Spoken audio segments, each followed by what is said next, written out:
பிங்கிற ஒரு செட் கொடுத்துருக்காங்க 1/2, 3/4, etc. 2 power n minus 1 by 2 power n. Then the values of GLB and LUB of BR. இந்த செட்டுக்கு GLB, LUB கேட்டிருக்காங்க. GLB means greatest lower bound. LUB னா least upper bound. இந்த ரெண்டுக்குமே value கேட்டிருக்காங்க. ஃபர்ஸ்ட் GLB கேட்டிருக்காங்க, அடுத்துதான் LUB. நம்ம கண்டுபிடிச்சிட்டு ரெண்டையும் மாத்தி போட்டுறக்கூடாது. ஃபர்ஸ்ட் எது கேட்டிருக்காங்களோ அதுக்கான answer GLB, greatest lower bound. இதுதான் லோயர் பவுண்ட். லாஸ்ட்ல வருது அப்பர் பவுண்ட். அப்ப ஃபர்ஸ்ட் இந்த 1/2 நீங்க இது பண்ணீங்கன்னா என்ன வரும்? 0.5. 3/4னா 0.75.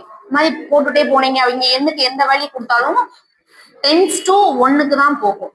நீங்க செக் பண்ணி பாருங்க, எண்ணுக்கு எவ்வளவு லார்ஜ் வேல்யூ கொடுத்தாலும் 10:1ல போய் நிற்கும். அப்ப இதுதான் லோயர் பவுண்ட், இது அப்பர் பவுண்ட். நமக்கு ஃபர்ஸ்ட் கேட்டிருக்கிறது கிரேட்டஸ்ட் லோயர் பவுண்ட். அப்ப லோயர் பவுண்ட் என்னது? 1/2. 0.5னா 1/2. Upper bound 1. அப்ப 1/2, 1. இந்த ஆன்சர் எங்க இருக்கு? 1/2 and 1. அப்ப இதான் ஆப்ஷன்.